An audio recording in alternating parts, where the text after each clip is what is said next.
All right, now I'm going to introduce myself to you. So there are steps, so we're going to learn together. አሁን ራሱን ማስተዋወቅ የፈለገ ሰው እንዴት ያስተዋውቃል የሚለውንም ቴክኒኮች አብረን እናያለን። ለምሳሌ ምን ማለት እችላለሁ? ሄይ ዲስ ኢዝ ዳንኤል ማለት እችላለሁ። ሄይ ዲስ ኢዝ ዳንኤል ኦር አይ አም ዳንኤል ማለት እችላለሁ። ኦር ማይ ኔም ኢዝ ዳንኤል።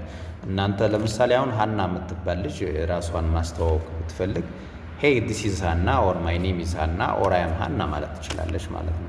ከዛ ስራቸውንም መናገር ትችላላችሁ። ለምሳሌ እኔ አሁን ተማሪ ነኝ። ሶ አይ ካን ሴይ ዛት አይ አም ስቱደንት አይ አም ለርኒንግ ትሉና አይ አም ለርኒንግ እንግሊሽ። ለምሳሌ እኔ እንግሊዝኛ ነው የማጠነው። እናንተ አሁን ለምሳሌ ማኔጅመንት የምታጠኑ ከሆነ አይ አም ለርኒንግ ኦር አይ ስተዲ ማኔጅመንት ትላላችሁ ማለት ነው።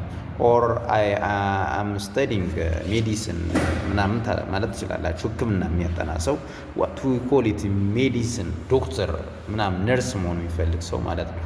ሰው አሁን ከዛ የት ነው የምትኖረው የሚለውን ስትጠይቁኝ አይ ሊቭ ኢን ካናዳ I live in Canada. You can say that I live in China.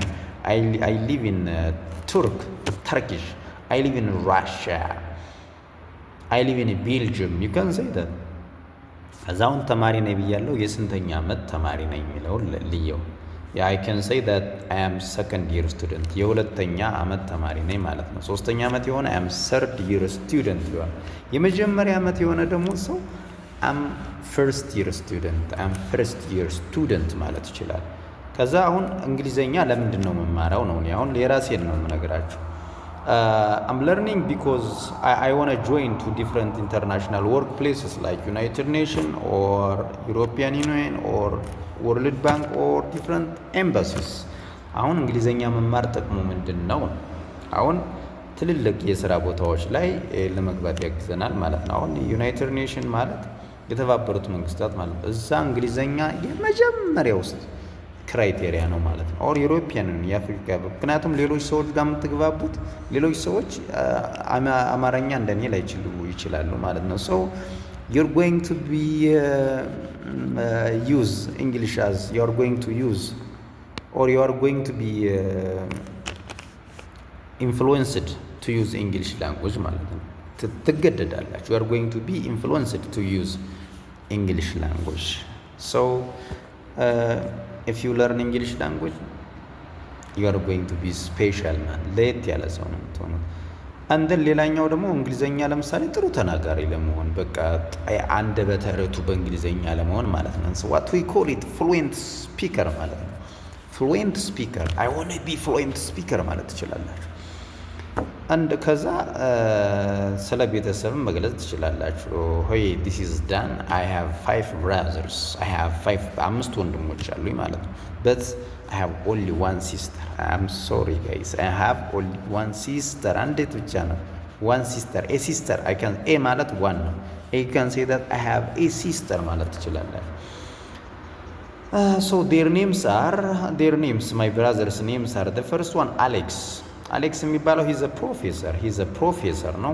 ብርሃን የሚባላለ ደግሞ ሂዝ ዶክተር and ሄኖክ የሚባለው ደግሞ ሂዝ ስቱደንት ላይክ ሚ ሂ ስተዲስ ማኔጅመንት እኔ ዮሲያስ የሚባላለ ሂዝ መርቻንት ሂዝ ትሬደር ነጋዴ ነው። ዮሲያስ ብታይ ብር ላይ ያለው አቋም ቋጣሪ ነው ሲጀምር። ለእኔ ራሱ አንዳንዴ ላክ ስለው ሻይልም but ሂዝ ሪች ማን. And the other one is Dawit ማለት is a policeman, is a police officer, no? So I told you about my brothers and my sister, her name is Hannah and that's why I said Hannah የሚባል ሰው ያልኳችሁ ለዛ ነው። and she is a student too, ተማሪ ነች። she learns አካውንታንት ነው መሆን ብላ አካውንቲንግ ነው የምታጠናው። አንድ አሁን ሌላ የምትወዱትን ነገር መናገር ስትፈልጉ ለምሳሌ የምትወዱት ፉድ ማይ ፌቨሪት ፉድ ኢዝ ትሉ እና ለምሳሌ ለእኔ ማይ ፌቨሪት ፉድ ኢዝ ራይስ። ሩዝ ለምን እንደሆነ ታውቃላችሁ? ለእኔ የተመረጠው ቢኮዝ ኢት ኢዝ ኢዝሊ ዳይጀስትድ በቀላሉ ነው ሩዝ የሚፈጭልኝ ማለት ነው። እዚህ ጋር እንደምታዩት የሆኑ ምልክቶች አሉብኝ። ሶ አይ ሃቭ ስፖትስ ሂር ስፖት ይባላሉ እነዚህ። አይ ሃቭ ስፖትስ ቢኮዝ ኦፍ አይ ሃቭ ጋስትሪክ ጨጓራ ማለት ነው። So my favorite color is purple. አሁን የምወደው እንትን የቀለም አይነት ፐርፕል ብዙ ጊዜ ሴቶች ይወዳሉ ፐርፕል ከለር። ኤንድ ማይ ፌቨሪት ድሪንክ ኢዝ ዋተር። አይ ላይክ ቱ ድሪንክ ዋተር የሚለውን ዩ ካን ሴ ዋተር። ከዛ ሲጨርሱ አሁን እኔ ጨርሻለሁ። በቃ ብዙ ደከመኝ፣ ትንሽ ስለዋራው ቶሎ ነው የሚደክመኝ። በጣም የሚገርማችሁ ሶ ምን ማለት እችላለሁ? ዲስ ኢዝ ኦል አባውት ማይ ፕሬዘንቴሽን ቴንክ ዩ ፎር ሊስኒንግ ማለት እችላለሁ። ቴንክ ዩ ፎር ሊስኒንግ ማለት ነው። ስላዳመጣችሁኝ አመሰግናለሁ ማለት ነው። ሰው ቀጣይ ቪዲዮዎች ይለቃለሁ። እነሱን ለማግኘት ሰብስክራይብ ማድረግ ትችላላችሁ። ቻናሉን አስተያየትን መስጠት ትችላላችሁ። ጋይስ ቴንክ ዩ አጌን አይ ላቭ ዩ ሶ ማች ጋድ ብለስ ዩ። እግዚአብሔር ይባርካችሁ።